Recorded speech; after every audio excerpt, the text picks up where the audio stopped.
Damos la bienvenida al economista Augusto de la Torre. Él es director del Centro de Investigaciones Económicas de la UDLA y es también profesor de la Universidad de Columbia. Economista de la Torre, vamos cerrando el año, un buen momento para evaluaciones y quisiéramos empezar con su visión sobre cómo se abre también el 2022 con un nuevo salario básico unificado de $425 que ha sido visto con buenos ojos, por supuesto, por los sindicatos, esa era su aspiración, pero hay sectores empresariales no unánimes, diríamos, pues hay también versiones entre los empresarios. Pero aquí en Cuenca, por lo menos, tanto la Cámara de Industrias como la Cámara de Comercio no han visto con buenos ojos y han criticado la medida. La una ha señalado que no es una buena forma de catalizar el empleo, la otra ha señalado que quita competitividad a los negocios en Ecuador y que habrá que pedir compensaciones. Su punto de vista. Mire, Gustavo, muchas gracias por esta invitación. La verdad es que el salario mínimo es un epicentro de pasiones y por buenas razones. A mí me parece que en el salario mínimo convergen varias aspiraciones y objetivos que son importantes de la sociedad. Por un lado, hay un objetivo que, digamos, es casi ético, moral, ¿no? De asegurar un salario justo, mínimo, para que se refleje en él el respeto que tenemos por la dignidad de las personas y por la necesidad de tener una vida digna que uno se gana a través del trabajo. Entonces hay un criterio ético, me parece fundamental en la determinación del salario mínimo, que se lo hace por decreto, no es una cuestión del mercado, es una decisión de la sociedad. Pero ese objetivo tiene que balancearse con otro objetivo que es también importante desde el punto de vista de la sociedad y es el que la economía funcione bien, que genere empleo, que los negocios puedan desarrollarse y que la economía ecuatoriana produzca bienes y servicios que puedan competir en los mercados internacionales. En Ecuador se hacen cálculos, sin embargo, economista de la Torre, se dice que una minoría de los trabajadores están en una situación, digamos que formal, y se benefician con el alza del salario básico unificado. Y la gran mayoría, que muchos estiman en 65% o más, no tienen este beneficio, más bien se convierte en un efecto inflacionario. Sin duda, en la contraparte, no se puede dudar de que el salario básico unificado se convierta en un importante referente de la economía. Así es. El hecho de que en el Ecuador tengamos una tasa de informalidad tan alta complica la decisión del salario mínimo, porque cuando el salario mínimo tiene que moverse entre estos dos grandes criterios, el ético y el de la competitividad o del económico. Y en ese ámbito hay un rango de maniobra. La sociedad puede transar un salario mínimo que puede ser un poquito más alto, sacrificando algo de competitividad, pero no mucho. En el Ecuador el problema que tenemos, y por eso es que la discusión es tan importante, es que ya tenemos un nivel de salario mínimo que se acerca a esa zona peligrosa en donde el efecto neto final del aumento del salario mínimo puede terminar haciendo daño a los trabajadores que eran los que se quería proteger.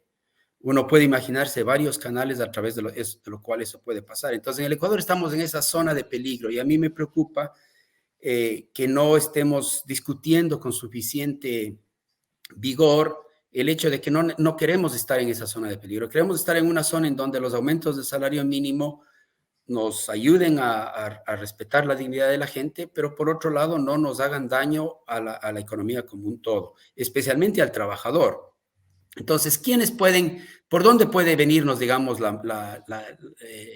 un golpe de reversa del salario mínimo? Primero, pensemos en un montón de empresas pequeñas que tendrían que pasarle el costo de costo laboral a los precios. Si pueden pasar, las empresas se libran del problema si pueden aumentar los precios de venta. El problema es que ahí le cae directamente el problema al consumidor y al trabajador.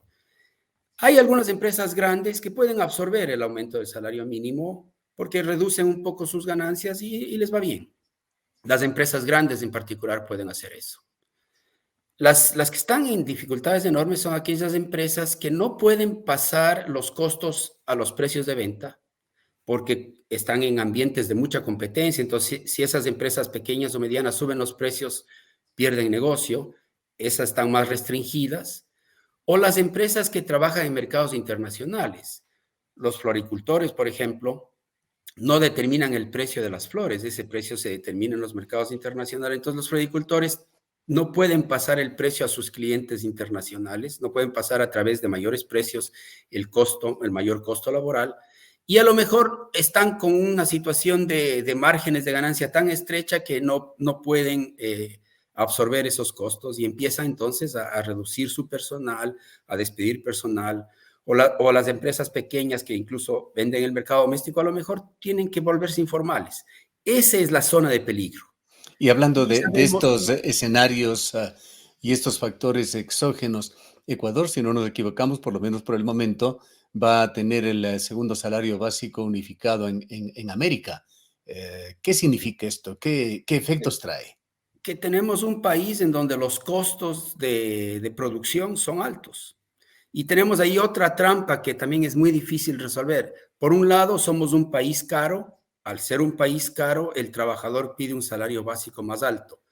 Si nuestros trabajadores ganasen el salario mínimo en el Ecuador, pero viviesen en Colombia y consumiesen en Colombia, se sentirían holgados y pensarían que el salario mínimo les alcanza. El Ecuador es un país caro, entonces los trabajadores sienten que el salario mínimo no les alcanza.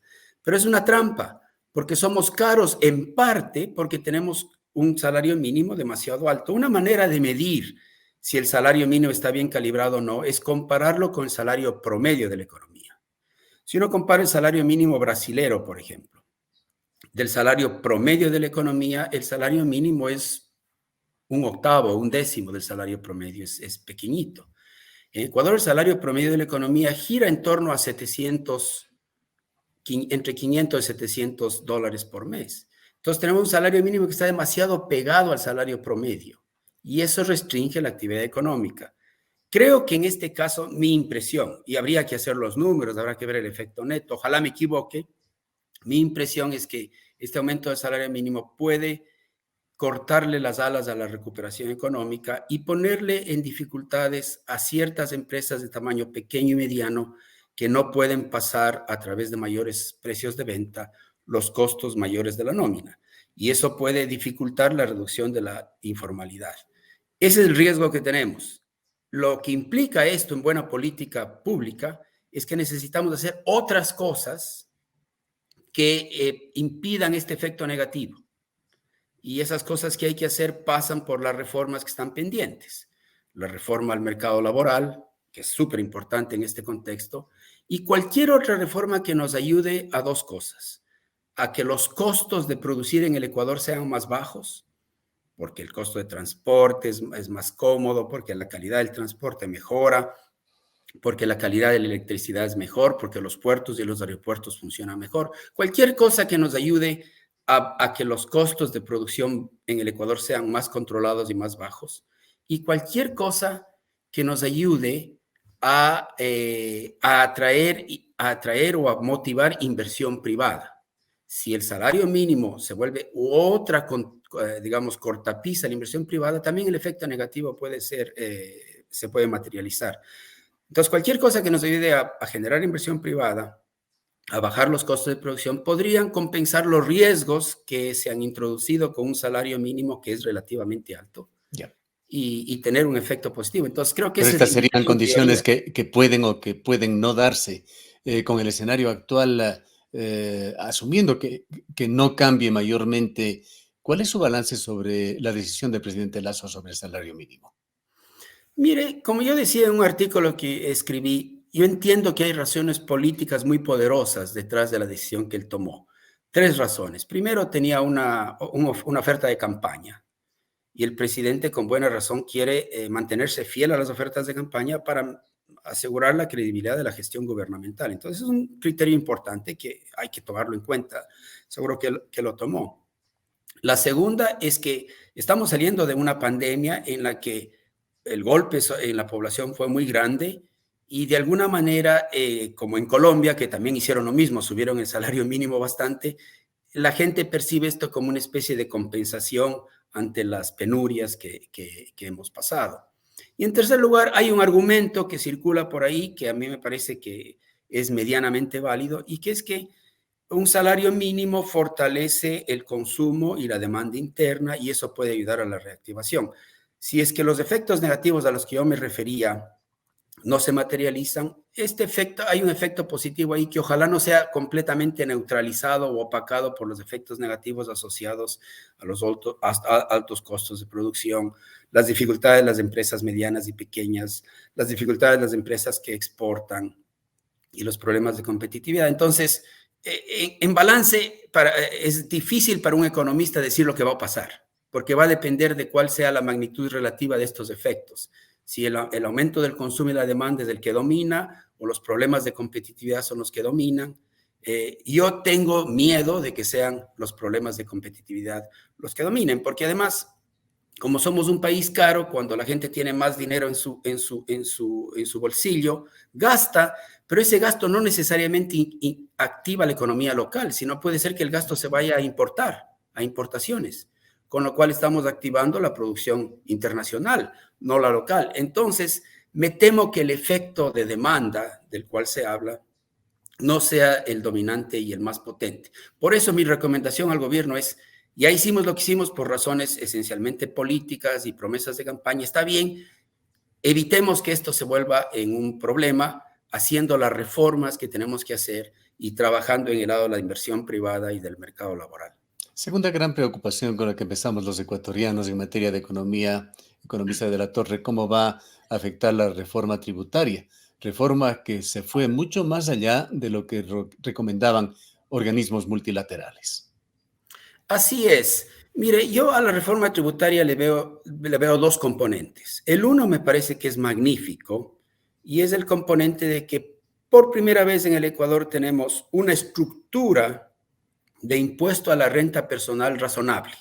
Se pudo haberle afinado un poquito. Creo que, por ejemplo, un argumento muy potente que se salió en el curso de las discusiones fue que debía quedarse más espacio para que las familias puedan deducir de su ingreso imponible los gastos médicos catastróficos.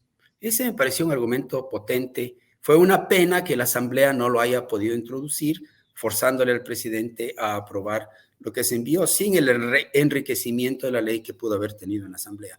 Pero, digamos, si separamos este efecto, en general me parece que por primera vez en el Ecuador discutimos el salario de la renta, digamos, el impuesto a la renta personal. Y ahora tenemos un impuesto a la renta personal progresivo, más moderno, que a mí me parece razonable cuando veo los números y analizo lo que tiene que pagar una persona que gana $70,000 al año versus una persona que gana $40,000 al año versus una persona que tiene salario mínimo. Me parece que en general lo que terminan pagando esos hogares con la nueva estructura del impuesto a la renta personal es razonable. El impuesto a la renta personal no necesariamente le hace daño a la marcha económica. Reduce un poco poder adquisitivo, pero no afecta a los costos empresariales. De hecho, cuando el impuesto a la renta personal es razonable, las empresas, en vez de distribuir dividendos, los reinvierten, porque si distribuyen dividendos hay que pagar en el impuesto a la renta personal. Entonces, es posible, o sea, no le veo que sea un problema para la producción. Me parece que el impuesto a la renta personal tiene que verse como parte de la agenda de equidad social. Y ahí estamos bien, me parece que ayuda a ir controlando también el problema fiscal.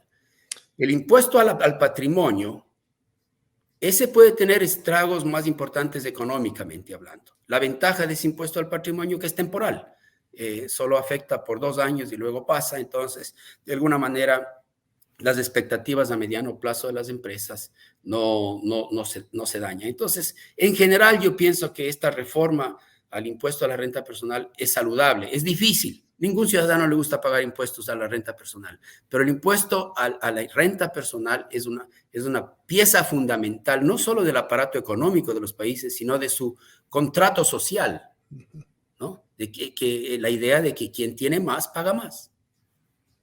Le hago una pregunta, economista de la Torre.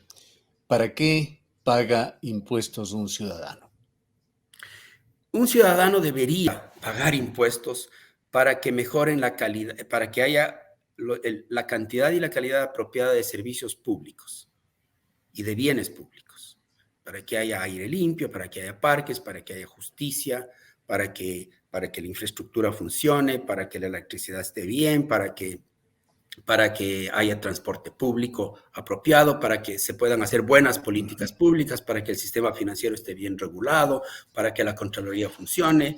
La totalidad del rol del Estado es producir bienes y Ya. servicios públicos. Lo que usted acaba de señalar justamente es un tercer gran motivo de preocupación para el 2022.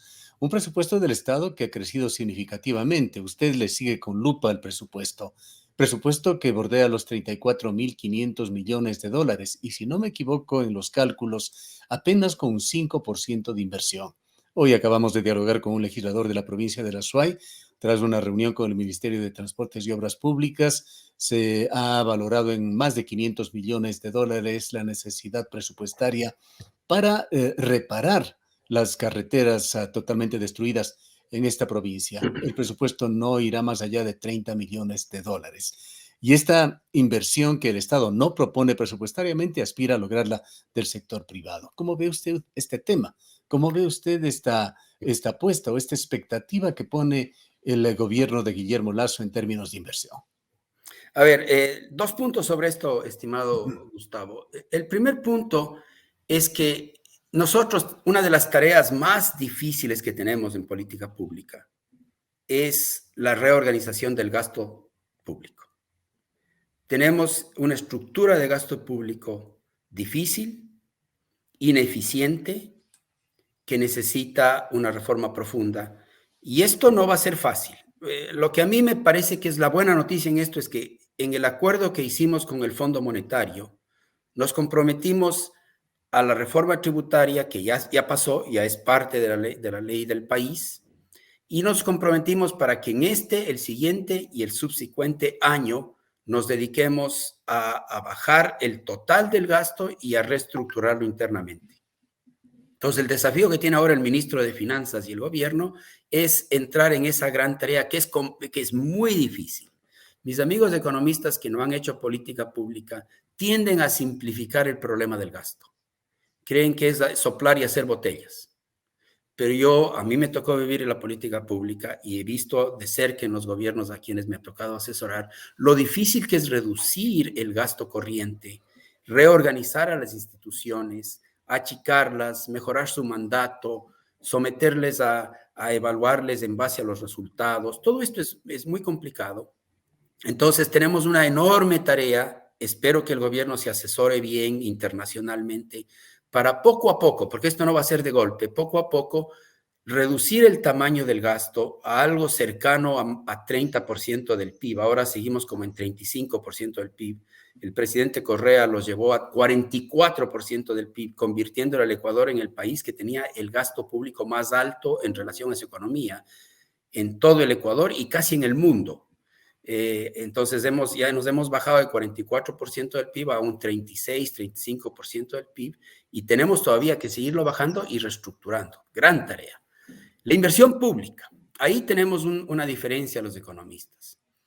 En todos los países de América Latina, la inversión pública no pasa del 5% del PIB. Podría ser 6%, pero la inversión privada típicamente está en torno al 18% del PIB. El Ecuador es un país muy atípico. Tenía una inversión pública casi igual a 10% del PIB, 10.000, 11.000 millones de dólares por año en el tiempo de Correa. Ahora ha bajado a 5.000, que se ve insuficiente y es insuficiente. Nuestro problema es que no tenemos una inversión privada que la haga contrapeso. Nuestra inversión privada es pequeñita, se redujo. Entonces nosotros necesitamos volver a una relación más razonable entre inversión pública y privada que se complementen la una a la otra. Cuando Correa aumentó la inversión privada, especialmente en infraestructura, la inversión pública la aumentó mucho, especialmente en infraestructura, en lugar de atraer inversión privada, la desplazó. Entonces el Ecuador se volvió un país anómalo en donde dominaba la inversión pública y la privada no entraba ni quería entrar. Entonces hay que darle la vuelta a la tortilla. Necesitamos una inversión pública robusta. Nunca va a poder ser más de un 5 o 6% del PIB, porque eso es lo que más o menos uno ve en el mundo. Necesitamos una inversión privada que sea equivalente a 20% del PIB.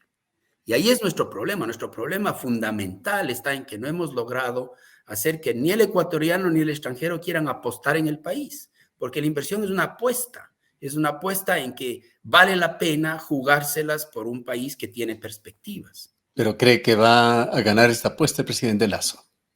Yo tengo optimismo.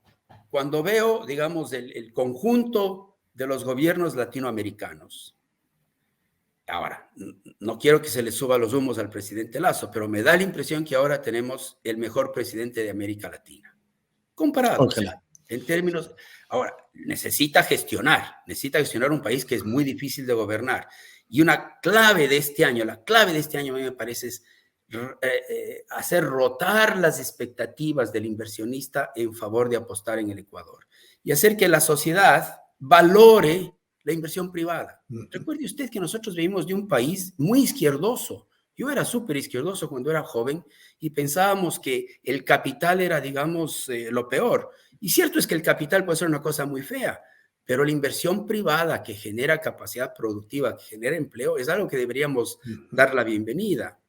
Con un buen entorno institucional, eso es necesario. Entonces, a mí me parece que el año 22 debe ser el año de hacer las reformas orientadas a que valga la pena apostar en el país. Y eso pasa por temas de seguridad, temas laborales, temas de costos, temas institucionales.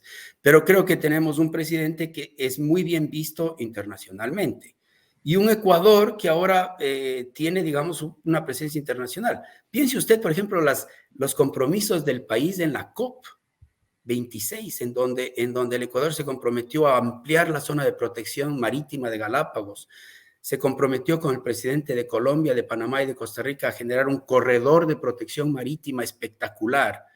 Quedamos muy bien. De pronto, el Ecuador pasó a ser un actor con voz importante en los foros internacionales. Pero aquí internamente vemos la amenaza al medio ambiente con los proyectos extractivistas. Exacto. Pero no tenemos el tiempo para quedarnos allí. Lamentablemente se nos agota. Sin perjuicio de que usted lo comente, economista de la Torre, quisiera culminar este diálogo con el crecimiento del país. Ecuador ha llegado a cerrar este año con un 3,5% por encima de la expectativa. Entendemos que por la elevación que tuvo el crudo y las expectativas para los próximos 2 años para el gobierno no van más allá de un 5% deficitario con respecto a otros países de América. Este será el crecimiento del país, un índice importantísimo para que al final tenga o no usted razón en esa visión que la ha dicho, la ha expresado sobre el presidente Lasso. Sí, mire, el Ecuador debería pensar como piensan los países asiáticos. Los países asiáticos aspiran a tener un crecimiento anual del 5 al 6%.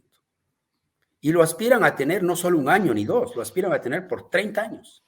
Y de hecho lo han conseguido. Los tigres asiáticos crecieron a partir de fines de los años 60 hasta comienzos de los años 2000 a un ritmo de más o menos 7-8% por año. Un país que ha conseguido hacer eso es Panamá, país dolarizado que lo ha logrado. En el Ecuador hablamos de 2-3% y nos peleamos. Eso no es nada. Nosotros necesitamos aspirar a un crecimiento del orden del 5-6%. Claro, me refería a que es más bien deficitario el crecimiento propuesto por el gobierno. Sí, el gobierno está ahora anunciando, porque quiere ser conservador, un crecimiento de un 3%, 2% para el próximo año, lo cual a mí me parece bajísimo. Deberíamos aspirar a un 5-6%. Y eso sí requiere una ola de inversión y de optimismo muy grande. Para mí hay dos variables que son claves para conseguir ese crecimiento. Y deberíamos analizarlas con cuidado. La una es el riesgo, lo que se conoce como el riesgo país, que es una prima de riesgo que hay que pagar para poder cubrir los riesgos de vivir en Ecuador. Y el riesgo país en el Ecuador está en torno a 800 puntos básicos por encima del de Estados Unidos, comparado con Perú o Chile, que tienen un riesgo país de 150 puntos básicos. Entonces tenemos casi 8 veces el riesgo de otros países. Entonces para nosotros debe ser una obsesión todos los días levantarnos y ver cuál es la prima de riesgo país y tratar de que baje a unos 200 puntos básicos, que es lo que tiene Panamá. Entonces, las inversiones van a empezar a fluir porque el retorno que uno necesita para cubrirse contra esos riesgos va a bajar. Para mí esa es una variable fundamental. Y la otra variable fundamental es cualquier índice que usemos para ver la competitividad de la producción nacional en los mercados internacionales. Deberíamos hacer muchos más estudios, mucho más trabajo para buscar que nuestra producción nacional, que es tan buena, las flores, el café, el cacao, el camarón, todas estas cosas que podemos hacer, nuestros bienes culturales que nos deberían permitir atraer mucho turismo, nuestros bienes geográficos, todos estos activos que tenemos necesitamos convertirlos en activos de la sociedad y eso requiere que tener competitividad. Entonces, para mí, la prima de riesgo país y la competitividad de la producción nacional en mercados internacionales son las dos variables claves. Y yo tengo una obsesión, a mis estudiantes les digo, ustedes levántense todos los días y piensen en eso. ¿Qué es lo que hay que hacer para que esas dos variables estén bien calibradas y nos permitan ser un país más próspero? Gracias, economista de la Torre. Muchas gracias. El Un economista buen día. Augusto de la Torre es director del Centro de Investigaciones Económicas de la UDLA y también profesor de la Universidad de Columbia.